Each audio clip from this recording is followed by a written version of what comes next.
Hi,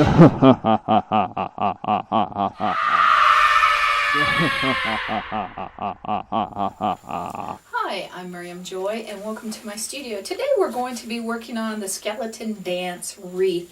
This is a little wreath I put together. When I first did it, I really would have liked it on a grapevine wreath. So the first one I had was too small and the second one I had was too large. So if you wanted to do it on a medium grapevine wreath and spray it black, I really think that would look really, really cool as well.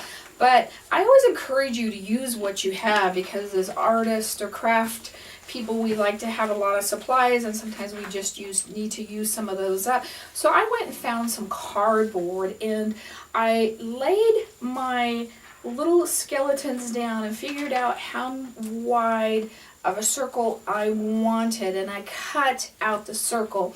Now the only thing I would do different is I would make 2 layers next time to give it a little bit more support, or you could put a little bit of a wire in it as well. And then I took my twine and I just wrapped it all the way around, and that's how I made my base of my wreath. So we ended up with a real nice little background, but it was real plain in color. So we're going to use some leaves on it. But the first thing we're going to do is we're going to manipulate our little skeleton.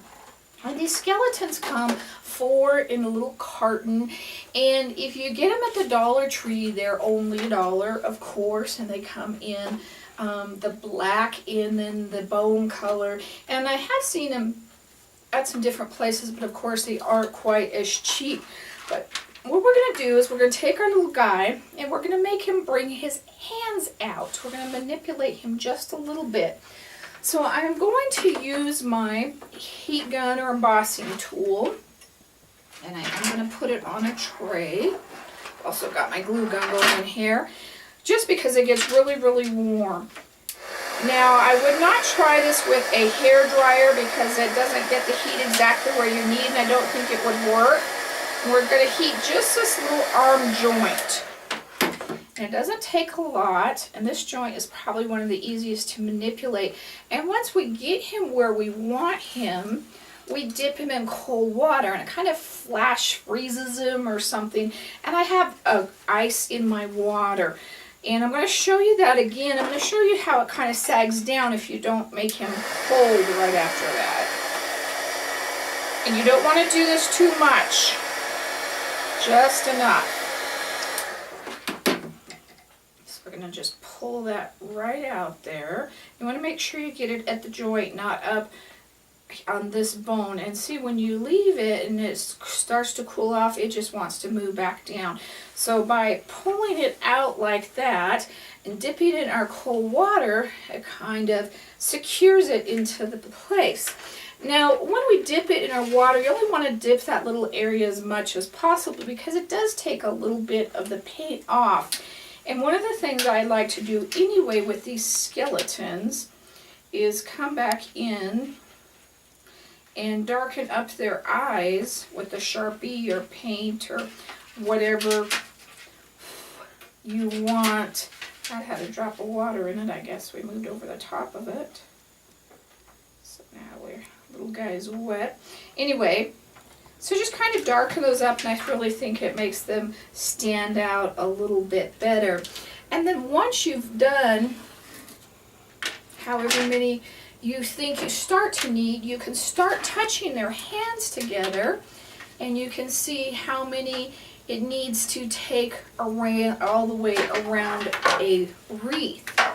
And you can figure out how many you want. So I've got 2, 4, 6, 8, 10 on this one, and this is a pretty good sized wreath. And we want their hands to touch. And I'm going to leave this space open because we're going to put a ribbon there.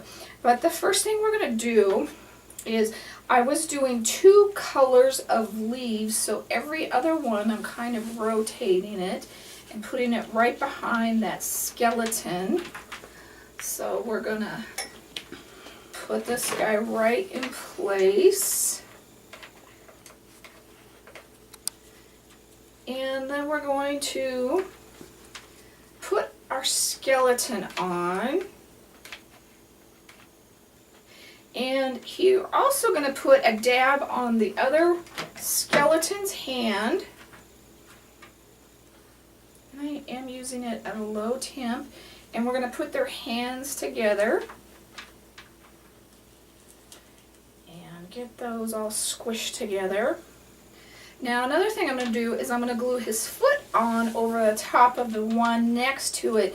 Now his feet don't have to be manipulated because they have little joints in them, so they wiggle back and forth and everything, so that's a good thing. So we're going to take and glue his little foot, and we're going to glue it on the top of the one next to it, so that you're always gluing on top, so you're making a little design.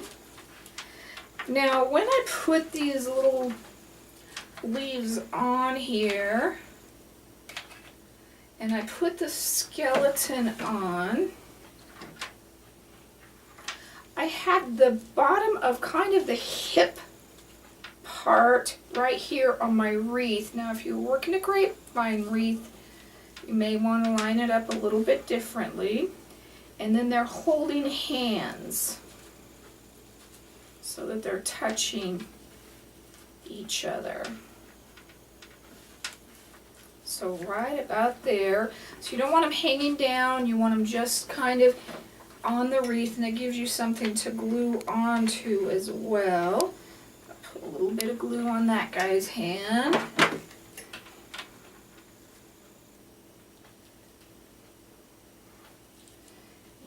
And glue those together.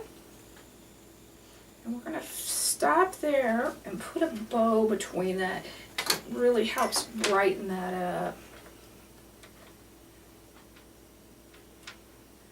And glue that foot on top of that guy. And if you want to pick your spider webs off, you can, but we're going to put some spiders on it too. And I just took spider rings, and I really think it helped add a little bit more color and texture to it as well. And I cut the ring part off, and you can pick these up almost anywhere for about $1 a bag for 100, so they're about a penny a piece. So they're real inexpensive. And I use them a lot in my Halloween projects.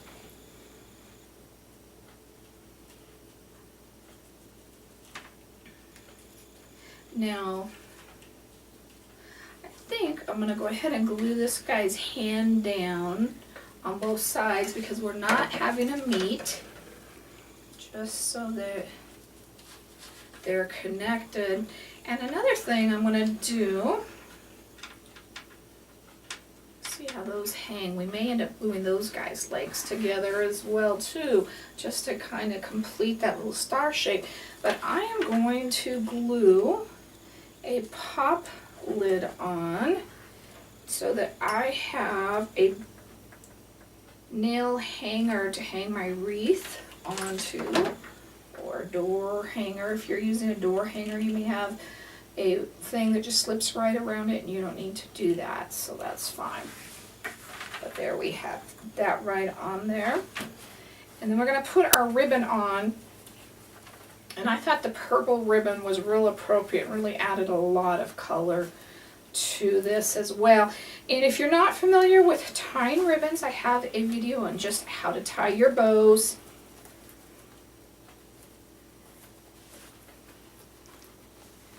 And we're going to fluff it up. It drives me nuts to see bows that are not fluffed. We went to Disneyland for Christmas, and all the packages had bows on it, and none of them were fluffed. And I saw a movie the same way the other day.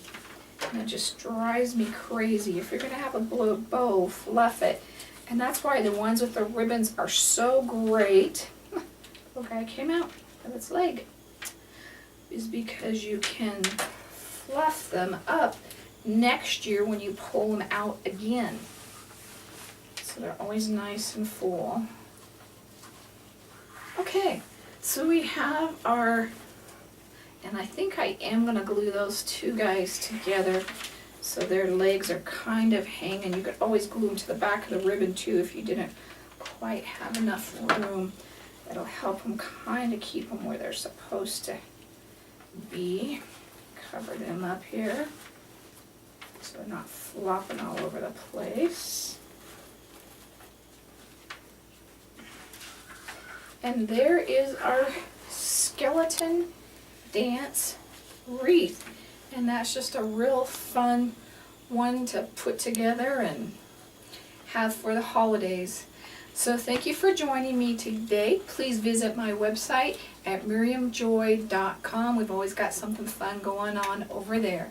Thank you for joining me today. God bless.